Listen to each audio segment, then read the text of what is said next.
একটু কোডিং কোথায়? বলো। হ্যাঁ, বলছিলাম যে এইগুলো সব জায়গায় আব্বুদের বা দিদির সাথে করতে হয়। আব্বুদ্দয়িক আমি দেখাবো, হ্যাঁ আব্বুদ্দয়িক তো হ্যাঁ, হবেই। এটা দেখালে খুব ভালো হয়, কারণ নান্দি না আব্বুদ্দয়িক জানলে তো কি হয়। করাবো, এই কর্মগুলো আগে বুঝিয়ে নিই, তারপর আব্বুদ্দয়িকটা ধরবো, আব্বুদ্দয়িক ধরবো, যজ্ঞ ধরবো। যজ্ঞ বলতে এটার সঙ্গে সঙ্গেই চলবে, কিন্তু আমাদের যেটা তোমার ধরো বিরূপাক্ষ জপ পর্যন্ত একটা যজ্ঞ, এটা অনেকে জানাই আছে, তারপরেও আমি সমস্ত কর্মটাই করাবো। আগে আমরা কর্মগুলো সম্পর্কে ইয়ে করি, তারপর আব্বুদ্দয়িকটা তো করাবোই।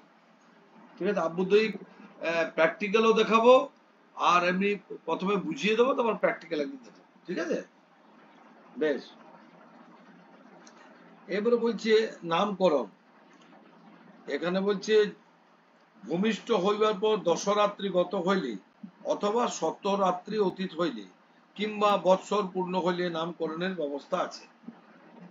কি কি না, প্রথম হচ্ছে দশরাত্রি, 10 দিনের মধ্যে গত হইলে, 10 দিন গত হইলে, মানে কেন 10 দিন পর্যন্ত অসুচ, পূর্ণ অসুচ 10 দিন। আমি তো আগেও বলেছি যে অনেকে 5 ছুটি বলে একটা কথা আছে, কামিয়ে নেয়, সেটা নয়, পূর্ণ 10 দিন।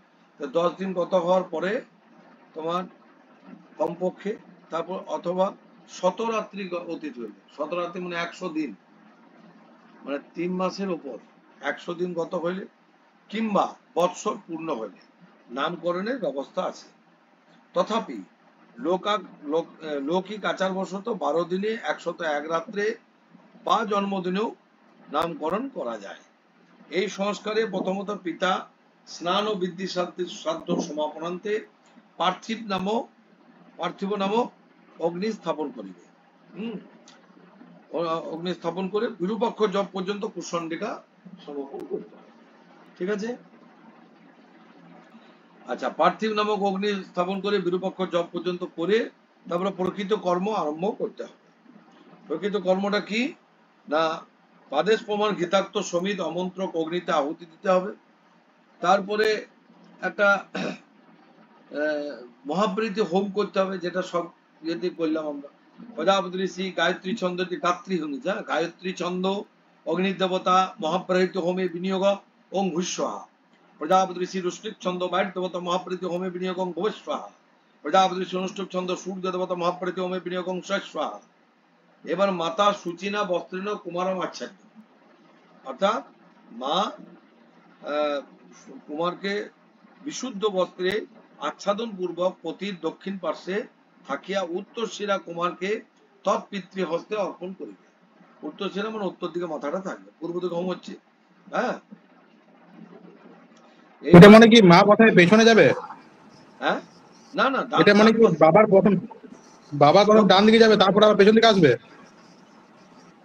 না না, অতীত পূর্ব মানে পূর্ব দিকে মুখ করে হচ্ছে তো, এবারে এ ডান দিকে বসবে, ডান দিকে বাচ্চাটার মাথা থাকবে উত্তর দিকে, বাচ্চাটার মাথা থাকবে উত্তর দিকে।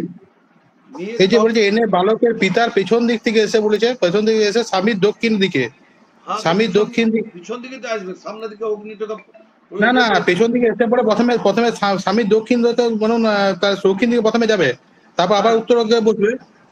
আর দক্ষিণ দিকে তো বসছে, দেখো দক্ষিণে, এই যে দেখো ভালো করে পড়ো, দক্ষিণ পার্শ্বে থাকিয়া উত্তর শিরা কুমারকে তৎপিতৃ হস্তে অর্পণ করিবে।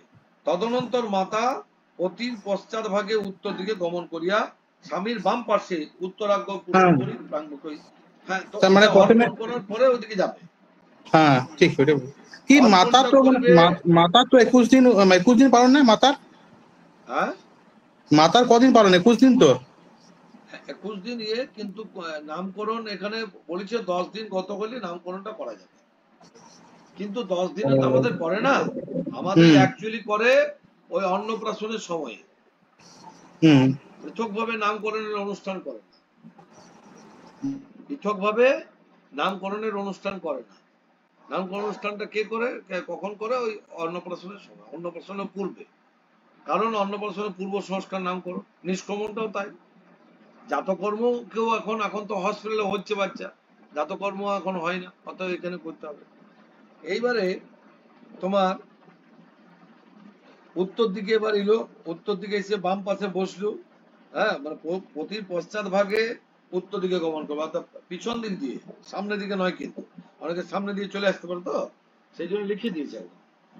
হ্যাঁ, বাম পাশে বলবো উত্তরাগ্র কুশবরী প্রাণমুখী হইয়া, উত্তর দিকে অগ্রজের কুশ থাকবে, তার পূর্ব মুখে বসবে। হ্যাঁ, এবার পিতা ওম প্রজাপতয়ে স্বাহা বলে একটা একবার আহুতি দিয়ে কুমারের জন্ম তিথি, দেবতা, হোম, নক্ষত্র, দেবতার উদ্দেশ্যে হোম করবে। আচ্ছা, জন্ম তিথি কি না তিথির অধিপতি কি, তাদের ইয়েতে হোম করবে। যেমন যদি তোমার দ্বিতীয় প্রতিপদ হয়, তাহলে ব্রহ্মণের ওং প্রতিপদের স্বাহা, ব্রহ্মণের স্বাহা। দ্বিতীয় হলো ওং দ্বিতীয়ায় স্বাহা, ওং ত্বষ্ট্রে স্বাহা, ওং তৃতীয়ায় স্বাহা, ওং জনার্দনায় স্বাহা, ওং চতুর্থৈ স্বাহা, ওং যমায় স্বাহা, ওং পঞ্চমৈ স্বাহা, ওং সোমায় স্বাহা, ওং ষষ্ঠৈ স্বাহা, ওং কুমারায় স্বাহা, ওং সপ্তম্যৈ স্বাহা, ওং মুনিভ্য স্বাহা, ওং অষ্টম্যৈ স্বাহা, ওং বসুভ্য স্বাহা, ওং নবমৈ স্বাহা, পিশাচেভ্য স্বাহা, ওং দশমৈ স্বাহা, ধর্মায় স্বাহা, ওং একাদশৈ স্বাহা, রবিভ্য স্বাহা, ওং দ্বাদশৈ স্বাহা, রুদ্রভ্য স্বাহা, ওং ত্রয়োদশৈ স্বাহা, ওং কামায় স্বাহা, ওং চতুর্দশৈ স্বাহা, যক্ষভ্য স্বাহা, ওং পঞ্চদশৈ স্বাহা, পিতৃভ্য স্বাহা, ওং পূর্ণমাসে স্বাহা, বিশ্বেভ্য দেবেভ্য স্বাহা। এই পঞ্চদশ মানে অমাবস্যাটা, ঠিক আছে, আর পূর্ণমাস্য মানে পূর্ণিমাটা। হ্যাঁ, তত নক্ষত্র হোম। এবার দেখতে হবে কোন নক্ষত্রে জন্ম, সেই নক্ষত্র এবং নক্ষত্রের অধিদেবতার হোম করতে হবে।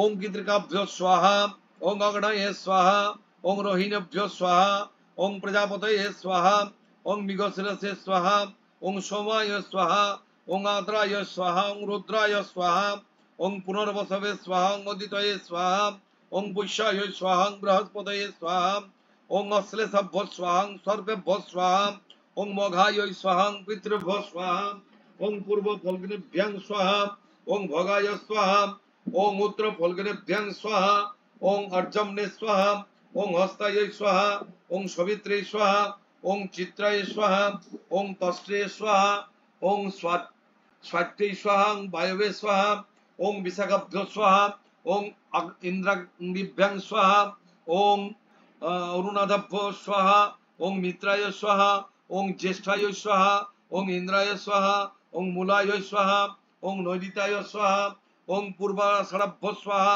ওং অধ্ব স্বাহা, ওং উত্তরাষাঢ়ভ্য স্বাহা, ওং বিশ্বেভ্য দেবেভ্য স্বাহা, ওং শ্রবণায় স্বাহা, ওং বিষ্ণুবে স্বাহা, ওং ধনিষ্ঠাভ্য স্বাহা, ওং বসুভ্য স্বাহা, ওং শতভিষাভ্য স্বাহা, ওং বরুণায় স্বাহা, ওং পূর্ব ভাদ্রপদাভ্যাং স্বাহা, ওং অজৈকপাদায় স্বাহা, ওং উত্তর ভাদ্রপদাভ্যাং স্বাহা, ওং অহিবদনায় স্বাহা, ওং রেবত্যৈ স্বাহা, ওং পুষ্ণে স্বাহা, ওং অশ্বিনে স্বাহা, ওং অশ্বিনী কুমারাভ্যাং স্বাহা, ওং ভরণ্যে স্বাহা, ওং যমায় স্বাহা। এবার দেখতে হবে যে বাচ্চাটি বা যে শিশুটির যে হচ্ছে নবজাতক বা যে হোম, নবজাতক বা নবজাতিকার হোম যে হচ্ছে, সে হোমের ওর সময় ওই জন্ম নক্ষত্র আর জন্ম তিথি, তাহলে যে তিথিতে জন্ম হবে সেই তিথির হোম, সেই তিথির অধিদেবতার হোম। যে নক্ষত্রে জন্ম হবে সেই নক্ষত্রের হোম, সেই নক্ষত্রের অধিদেবতা। হয়ে গেল এই পর্যন্ত। এরপর ঘিত প্রদীপদ্বয়ং প্রজ্বাল্য প্রদীপদয়ে কুমারেশ্বর নামদয়ং পরিকল্প যত্র প্রদীপ প্রজ্বলিত তত্র নাম ভবে। এখানে অনেকে চারদিকে চারটে প্রদীপ দেয়, কোন কোন পুস্তকে লেখা আছে, এখানে দুটো লেখা আছে। এটা চারদিক, পূর্ব দিকে একটা, পশ্চিম দিকে একটা, উত্তর দিকে একটা, দক্ষিণ দিকে, চারদিকে চারটে প্রদীপ, প্রদীপের তলায় একটা করে রাস্তাশ্রিত নাম, নামটা দিয়ে যে প্রদীপটা উজ্জ্বল হবে সেই প্রদীপের তলার নামটা ধরা হয়। ঠিক আছে, এবার এখানে দুটো দিয়েছে, দুটো ইয়ে দিয়ে পরে এই রাস্তাটির নামটা কে রাখবে? রাস্তাশ্রিত নাম ওইখানে এবার যে কি রাশি হচ্ছে, সে রাশির যে যে আদ্যাক্ষর পড়বে, সে আদ্যাক্ষর অনুযায়ী নামগুলো। যেমন মেষ রাশি ল দিয়ে হয় মনে হয়, হ্যাঁ, বীজ রাশি অষ্টু ব এসব দিয়ে শুরু হয়, ওই হিসাবে তো ওইরকম ভাবে, ওইরকম ভাবে ইয়ে করে নামটা রেখে দুটো তিনটে চারটে, যাই হোক দুটো নাম রাখতে পারো মিনিমাম, আর ম্যাক্সিমাম চারটে, 4 কোণে 4। এবার যেটা রাস্তাশ্রীর নামটা কি আসল নাম? হ্যাঁ, রাস্তাশ্রীর নামটা কি আসল নাম? ওইটাই নাম। এখন আধুনিক ইয়েতে এখন তোমার ধরো নিজে নিজে সব হুম, জন্মাবার হুম। মাত্রই নাম আগেই তো বললাম দিয়ে দিচ্ছে। হ্যাঁ, হয়ে গেল। আর বলছি পূর্ণিমা একটা কথা আমার জিজ্ঞেস করা ছিল, বলছি হ্যাঁ, এটা যদি মনে করুন আমি অন্নপ্রাশনের সময় করছি তখন আমি কি করব? এটা যদি পরে বলুন তাও হবে আমার। তাহলে কি একটা মানে বুঝবো না, সংকল্প করতে হবে? অন্নপ্রাশনের সময় নামকরণের অনুষ্ঠানটা করে নিতে হবে। না, ও যা না না, হয়েছে হয়েছে অন্নপ্রাশনের সময় করলে কি আমাকে আমাকে সংকল্প করতে হবে? কারণ কারণ ইয়েটা পেরিয়ে যাচ্ছে না, মুখ্য কাল কোনটা? তো পেরিয়ে যাচ্ছে ওর। হ্যাঁ, মুখ্য কাল তো পেরিয়ে যাচ্ছে, মুখ্য হ্যাঁ, কাল তো পেরিয়ে যাচ্ছে।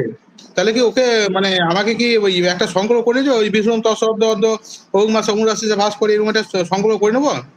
মানে ইয়ে শুরু করার আগে ধরুন এইটা আমি কি বলছিলাম এই যে এই মহাবীর এই যে প্রজাপতি সাহা করার আগে বলছি, হ্যাঁ, প্রজাপতি সহা। করার আগে কি আমি কি একবার ধরুন আমি একটা মনে করো মুখ্যকালে পেরিয়ে যাচ্ছে, নামকরণ তো সেই সময় হচ্ছে না, তো এটা নাম করার সময় এই না, কাজটা তুমি করতে যেটা বলেছে। বলছো প্রায়শ্চিত্ত, ওটা প্রায়শ্চিত্ত বলতে চাইছো। হ্যাঁ একটা প্রায়শ্চিত্ত আমার করতে হবে, হুম, হুম, কিন্তু ওটা সেটা সেটা কিভাবে করবো? ওটা আমি ওটা আমি ওটা ওটা বলেছিলাম বলে মনে দেবো, জায়গায়, শেষে বলে দেবো কি করে কি হবে। হ্যাঁ, সব। একটা বলেছিলাম আমাকে অগ্নেত বিধুনা মাসি বলে একটা নাম হয়, উচ্চারণ করে পরে এটা করতে হবে। না, না, ওটা ওটা সেটা প্রায়শ্চিত্ত হোম হয়ে গেল, ওটা আলাদা জিনিস। হ্যাঁ হোমে তো করতে হবে এটা, হবে না? ওটা তো, ওটা তুমি হোম চলাকালীন, হোম চলাকালীন যে ইয়েটা হবে সেটা। কিন্তু হ্যাঁ। তোমার, তোমার যেমন উপনয়নের ক্ষেত্রে মুখ্যকাল পেরিয়ে গেলে, হ্যাঁ, হুম, হুম। না উপর না, এই নামকরণে মুখ্য গৌণকাল, কাল বলছি, নামকরণে মুখ্য গৌণকাল, কাল। মুখ্যকাল নয়, গৌণকাল। মুখ্যকাল পেরিয়ে যাওয়ার পরেও গৌণকালে করা যায়। গৌণকালও যদি পেরিয়ে যায়, মানে একটা ব্রাত্য হয়ে যায়, যখন সময় হ্যাঁ পেরিয়ে যায়, বাস্তবে। হ্যাঁ। ব্রাত্য হয়ে যায়, তখন এটা ইয়ে করার যে একটা বিধান আছে, সেটা ইয়ে করে করা যায়। সেটা তোমাদের আমি পরে দেখিয়ে দেবো। এখন এইগুলো শিখে রাখো, এই জিনিসগুলো জেনে রাখো যে কি করে কি করবে। এটা হয়ে গেল। তাহলে এবার আহ, আহ, প্রদীপ যেটা উজ্জ্বল হবে সেইটা উম, পিতা কুমারস্য মুখ নাসিকা নেত্র সত্রাণী স্পৃশন জপতি। তাহলে পিতা কি করবে? কুমারের নাক, মুখ, নাসিকা, নেত্র ও সত্র, মানে কান আর কি, স্পর্শ করে বলবে তুমি কে? ও, ও, ওসি, কত মৌসি, এসো অমৃতমসি। তাহলে কি বলছে তার আগে? বৃহস্পতি, প্রজাপতি ঋষি বৃহস্পতির দেবতা নামকরণে বিনিয়োগ। ওম কৌশি কতমসি এসো অমৃতমসি আরহস্পত্যং মাসং প্রবিশ শ্রী অমুক দেব শর্মন। তাহলে কি বলছে? নাসিকা স্পর্শ, কে তুমি, কোন জাতীয়? এই যে তুমি, তুমি অবিনাশ্য, তুমি সূর্য সম্বন্ধীয় মাসে প্রবেশ করো, হে অমুক। হ্যাঁ, সূর্য তোমাকে দিন হইতে দিনে অর্পণ করান। এগুলো তারপরে মন্ত্র আছে, দেখো। প্রজাপতি ঋষির আদিত্য দেবতা নামকরণে বিনিয়োগ। ওং সত্বান্নে পরিদত্তস্ত্বা রাত্রই পরিদদাতু। এইটা কি বলছে? রাত্রই পরিদদাতু, রাত্র রাত্র রাত্রস্ত্বা অহরাত্রাভ্যাং পরিদদাত্ব অহরাত্র ত্বা অর্ধমাসেভ্য পরিদদাত্ব অর্ধমাসত্বা মাসেভ্য পরিদদাতু মাসাস্তুতভ্য পরিদদাতু ঋতবস্ত্বা সংবৎসরায় পরিদদাতু সংবৎসর আয়ুষে জরায়ই পরিদদাতু শ্রী অমুক দেব শর্মন। তার মানে এটা কি বললো? যে সূর্য তোমাকে দিন হইতে দিনে অর্পণ করান, অর্ধ মাসে, পূর্ণ মাসে, মাস ঋতুতে, ঋতু সংবৎসরে এবং সংবৎসর জরাগ্রস্ত ব্যাধির পূর্ণায়ুতে প্রবেশ করান। এই মন্ত্র পাঠ করবে। কুমারের নাম সম্বোধনান্ত, অর্থাৎ কুমারের যে নাম, সে অমুক দেব শর্মন বলিয়া প্রয়োগ করতে হবে। এখানে আবার কি বলেছে? অত্র কুমারেশ্বর সম্বোধন নাম অপদম, পিতা কুমারেশ্ব মাতুর বাম কর্ণে, মানে অর্থাৎ বাচ্চাটির মায়ের বাঁ কানে ওই ছেলেটির যে নাম রাখা হলো সেই নামটি পড়ে বলে দিতে হবে। শ্রী অমুক দেব শর্মায়ন্তে পুত্র, শর্মায়ন্তে পুত্র। ঠিক আছে? কর্ণে কর্ণে করে অমুক দেব শর্মা তোমার পুত্র। দক্ষিণ কর্ণে, বাম কর্ণে দিলে বলে তথৈত্বা কুমারেশ্বর দক্ষিণ কর্ণে, দক্ষিণ কর্ণে আবার বলবে কি বলবে? শ্রী অমুক দেব শর্মা সিদ্ধি নাম কথয়তি। তাইলে কুমারের দক্ষিণ কর্ণে এবং তার মাতার বাম কর্ণে নামটি বলে দেবে। ঠিক আছে? কুমারকে জননী করে দিয়া, হ্যাঁ, কুমারকে এবার জননীর করে, মানে অর্থাৎ এতক্ষণ বাবার কোলে ছিল, এবার জননী মানে মায়ের কোলে দেবে। মায়ের কোলে দিয়ে হোমারং দত্ত্বা পূর্ববৎ মহাপ্রীতি হোমং কৃত্বা। আগে যেমন মহাপ্রীতি হোম করেছো সেই মন্ত্র দিয়ে আবার মহাপ্রীতি হোম করবে। পাদেশ প্রমাণং ঘৃতাক্তং সমিদং তুষ্ণমগ্ন হুত্বা, অর্থাৎ মৌনভাবে একটা পাদেশ প্রমাণ কুশ অগ্নিতে দেবে। সর্বসাধারণং সাট্টায়নং হোমাদি সামদেব গণন্তম উদিচ্যং কর্ম সমাপ্য কর্মকালেত্রী ব্রাহ্মণ দক্ষিণাং দত্ত। তাহলে কি করতে হবে এখানে না, সমস্ত কর্ম যেমন সাট্টায়ন হোম অর্থাৎ প্রায়শ্চিত হোম, তারপর উদিচ্য কর্ম, এসবগুলো করে করার পর তারপরে সমস্ত হোম সমাপন পূর্ণ হোম পর্যন্ত করে তারপরে হচ্ছে ব্রাহ্মণকে দক্ষিণা দান করবে, ব্রাহ্মণকে দক্ষিণা দেবে। এটা হচ্ছে রীতি। এই পর্যন্ত হচ্ছে ব্যাপার। হ্যাঁ, তাহলে এটা বোঝা গেল নামকরণটা। এটার মূল উদ্দেশ্য কি, বাচ্চাকে নাম। এবার অনেকের নাম তো আগে, যেটা শুভদীপ বলছিল, আগে অনেকের নাম রেখে দেয়। তো নাম রেখে দেওয়ার ক্ষেত্রে তোমার হচ্ছে কি, রেখে দিলেও যে আনুষ্ঠানিক ভাবে যে এটা অর্থাৎ রাষ্ট্রাশ্রিত যে নাম সেটা রেখে আনুষ্ঠানিক ভাবে অন্তত নামকরণ অনুষ্ঠানটা করতে হবে। তারপরে হবে আমাদের পৌষ্টিক কর্ম, তোমাদের পৌষ্টিক কর্ম। পৌষ্টিক কর্মটা আজকে দিয়ে দিই, তারপর আবার অন্য পৌষ্টিক কর্ম দশবিধ সংস্কারের অন্তর্গত নয়, কিন্তু তবুও মঙ্গল সন্তানের মঙ্গল কামনা এটা করা হয়। জননাথ সংবৎসর পর্যন্ত মাসি মাসি জন্মতিথ পূর্ণমাস্যাং বা প্রাত স্নাত স্নান পিতা ঐদ্যেত্তাদি অমুক গোত্রস্য মৎপুত্রস্য শ্রী অমুক দেবসর্ম শুভ কাম পৌষ্টিকং কর্মা হংকুর্কীয়। ঠিক আছে, সন্তান জন্মগ্রহণের পর সংবৎসর পর্যন্ত মাসে মাসে জন্মতিথিতে অথবা পূর্ণিমাতে প্রাতকালে পিতা কৃত স্নান করিয়া ঐদ্যেত্তাদি অমুক গোত্রস্য যেটা বললাম ওইগুলো সংকল্প করবে। তারপরে সংকল্প করে বরদ নামক অগ্নির স্থাপন করবে। বরদ নামক কেন হলো, এটা শান্তি কর্ম, শান্তি কর্মের জন্য বরদ নামক অগ্নি স্থাপন করে বিরূপক্ষ জপ পর্যন্ত কুশণ্ডিকা সমাপন করবে। তারপরে প্রকৃত কর্মারম্ভে পাদেশ প্রমাণ ঘৃতাক্ত সমিত তুষ্ণী ভাবে অগ্নিতে আহুতি দিয়ে মহাপ্রীতি হোম করবে, যেমন আগে এগুলো করলাম। তুষ্ণী মানে মৌন ভাবে একটা পাদেশ প্রমাণ কুশ দিয়ে দিলে, তারপরে মহাপ্রীতি হোম করবে। মহাপ্রীতি হোম করার পর ওম ইন্দ্রাগ্নিভ্যাং স্বাহা, ওম জ্যাবা পৃথিব্যাভ্যাং স্বাহা, ওম বিশ্বেভ্য দেবেভ্য স্বাহা, এই তিনটি আহুতি দেবে। নামকরণোক্ত ক্রম বিপর্যয়ন জন্মতিথি দেবতা নক্ষত্র দেবতায় হোম করছে। অর্থাৎ যেমন আগে জন্মতিথি তিথির দেবতা এবং জন্ম নক্ষত্র নক্ষত্র দেবতারও হোম এখানে করতে হবে।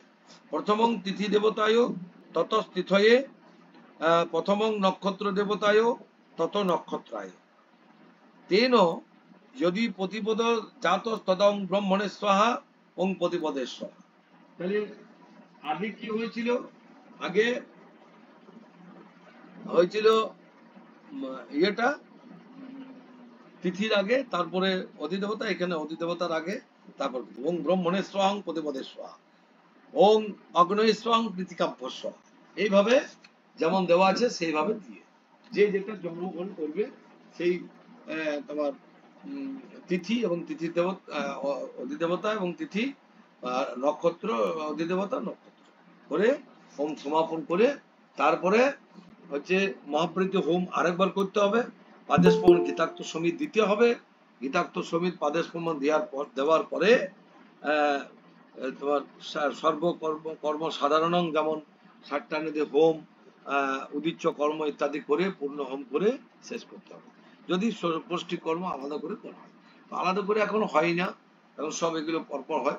তা অন্নপ্রাশনের সময় আমাদের কি কি কর্ম কতগুলো বাকি থেকে যাচ্ছে বুঝতে পারছো, এই সমস্ত কর্মগুলো আমাদের সেইভাবে তখন এটার করা উচিত, এইভাবে করা উচিত।